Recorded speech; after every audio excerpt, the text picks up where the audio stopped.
Welcome to Eastland County Today Live, and today we're real happy to have James Morton, hmm a former Eastland High School graduate, um, who has just returned to Eastland as the new head coach, athletic director of Eastland High School.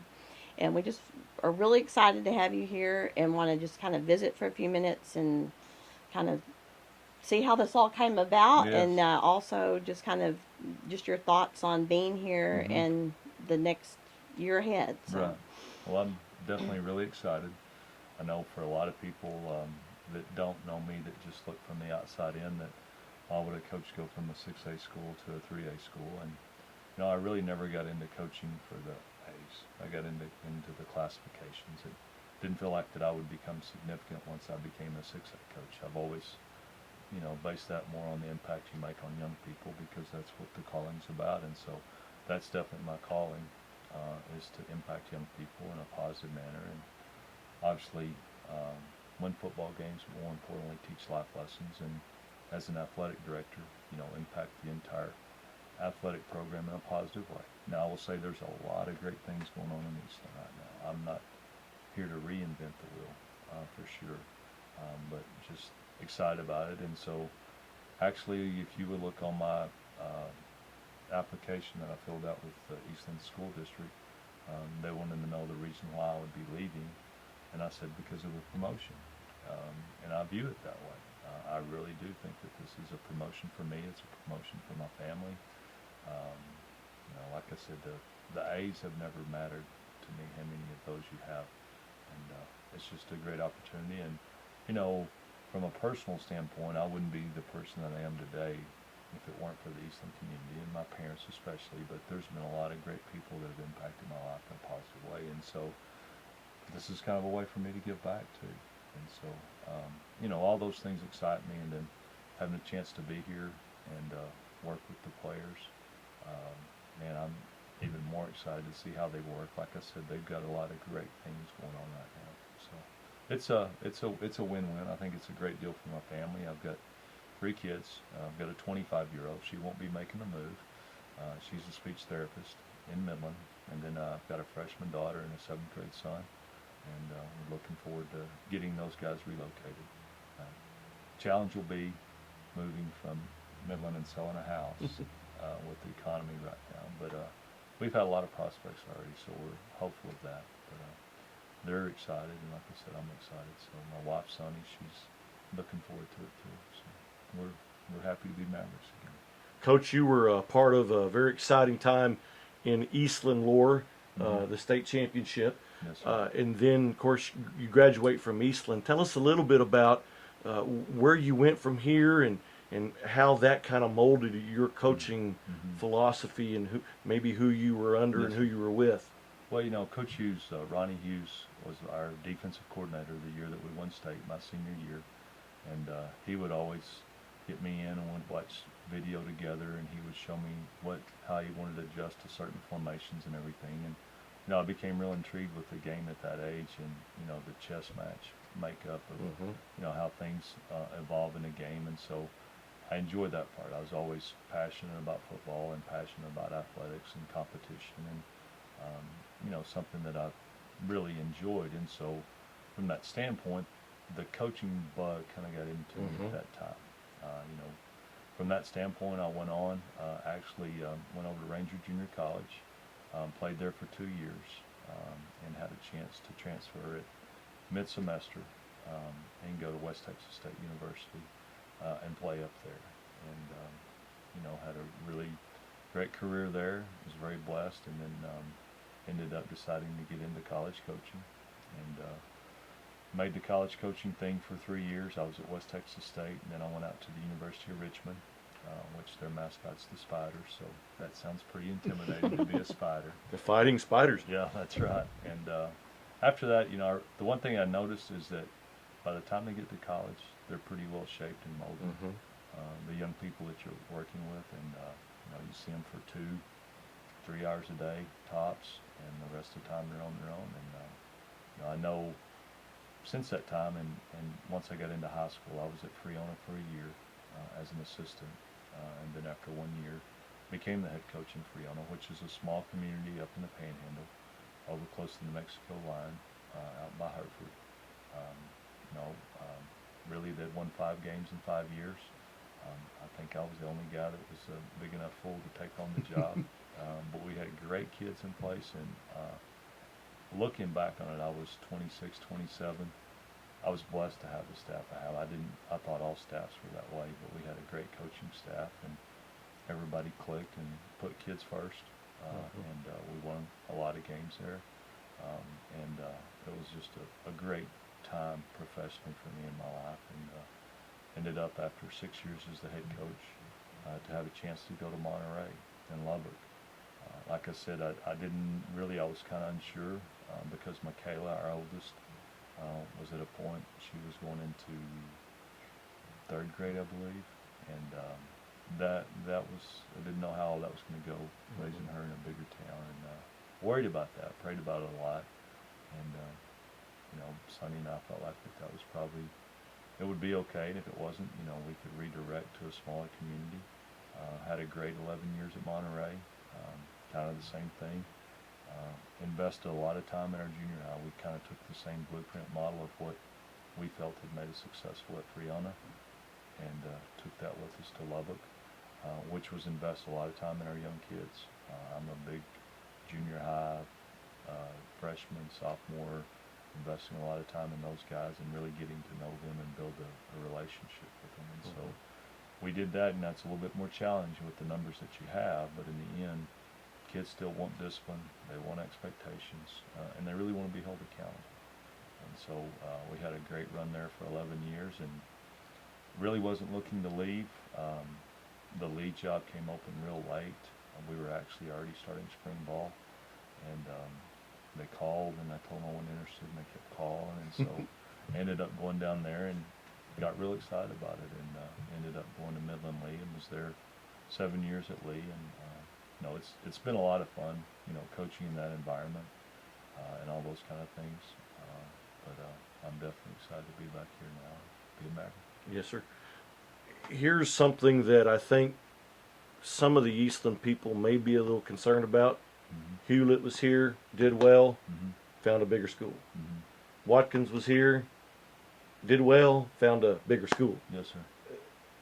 You're here now. What can you tell Eastland about Coach Morton that you're not going to leave in 2 years?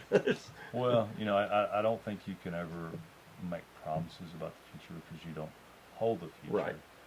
Obviously, I've been at the biggest schools, if you want to call them that way, because of enrollment that you could be at. You know, I've fried those fish. I know what those fish are like, and they're good fish. But there's something great about raising your kids in a school this size. And now the way I've kind of explained it to people, I may finish up my career here, but I'm not coming here to retire.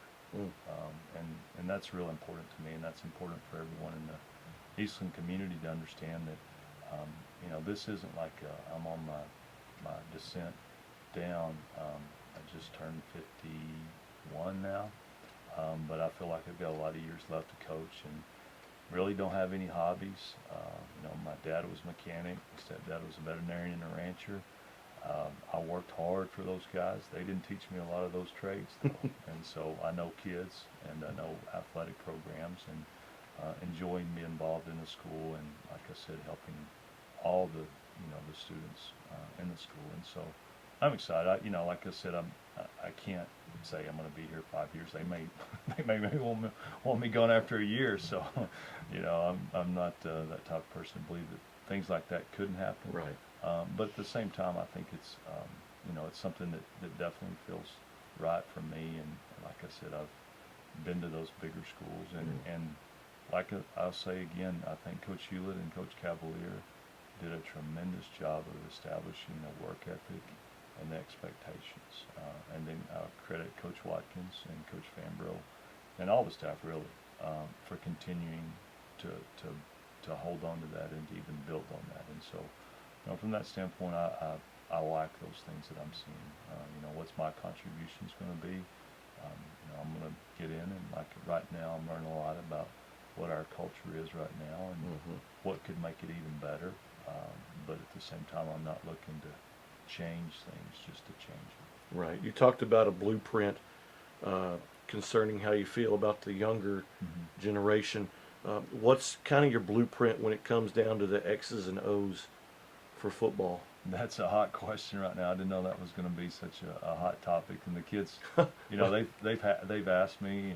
Even a lot of the people around the community have asked me. What are we going to do offensively? And obviously Coach Watkins came from Midland Lee, and we were running the spread offense Right. there, and he was in charge of it. I'm not going to take any credit for that. He did a great job with it, and I turned that over to him. And I actually coached on the defensive side of the ball that year. I'm very familiar with it. Before that, we were one back and two back and ran a lot of option. But really what I cut my teeth on, and I think what gave us a chance to be successful, was the wishbone. And so I know when you talk about going from spread to wishbone, that's a 180. That's Yes, sir. definitely an opposite direction. Yes, sir. I don't really see us going in a complete direction the other way. I am a believer that you have to run the football. But I also know the type of kids that we have, and learning more about them, we're going to be able to throw the football. And so, my deal is finding what makes us tick and what we really do well with that. My focus right now is really not to figure out what we're running offensively or defensively. My focus is not what we run, but how we run it. And I think the more we know about our self-discipline, our values, our standards that we hold us to, if you get that in place and you continue to raise that part of the bar, then really I believe you can be successful in wing tee, the wishbone, the spread, Right. The eye, whatever you want to do. So that's more of a focus to me. Is like I said, I've probably the sophomore, juniors, and seniors. I feel like I know about 70% of them by first and last name now, and I've been here a week, and so I think that part is off to a great start. I think the players are feeling comfortable with what's going on in the program. A lot of it, like I said, hasn't changed, and as I continue to get to know that part better, is when I'll make that next move. Do you find yourself, just curiosity, personally more offensive minded or more defensive minded? I would say probably more offensive minded. Yeah. I've coached obviously on both sides of the ball at Friona. I coached on both sides of the ball and have done that. But when I was in college, I coached on the offensive side of the ball all 3 years. Obviously, you have to know about the defense in order to attack it as an offense, and as a defensive coach, you've got to know what the offense is wanting to do. So they play hand in hand with what we're doing. But I would say probably I'm more comfortable being on the offensive side of the ball. I know you kind of got the big school, of course, with Midland Lee, Odessa. Now with Eastland, you've got Cisco and Coleman, and especially those two this next fall. How do you see that? How do you see yourself winning the district in the fall? Well, I've got to learn a lot more. I'm never going to be one to tell you I know something if I don't know. I know Coach West and his staff and the community over there has got a great thing going, and they're going to be old school, hard nosed, get after you and run the ball. And we've got to find a way to defend that. In talking to the coaches, the thing it came back to was some penalties and some turnovers. And those are the things you can control, and it wasn't about a spread or not a spread. It was about that self-discipline and the things that I talked about earlier. And so that's got to be a big part of it. I know Coleman's got great speed coming back. I know they do a great job, and Dublin's getting better. Toller will be there, and of course Bangs will be in it too. And so my deal is that you don't focus on all of that. It's more about the process of a week-to-week thing, and focus on getting better. Yeah. We're going to have a challenging non-district schedule. Tell us about that, Coach, because I don't know who you're actually going to take on Right. non-district wise. Well, we've got all Division I schools that we're playing. We've got Merkel we start off with. We've got Breckenridge. We've got Clyde. We've got Wall, and then we've got Comanche. Okay, so you're I think if I'm correct, you're adding Comanche and Wall. Is that correct? From last year, I think. Yeah, I'm not familiar with our schedule as the Yeah. year before, but we are, I know, picking up Wall and Comanche. Yeah. So those will. Wall will have the Eastland County connection then, because I know they play Cisco as well.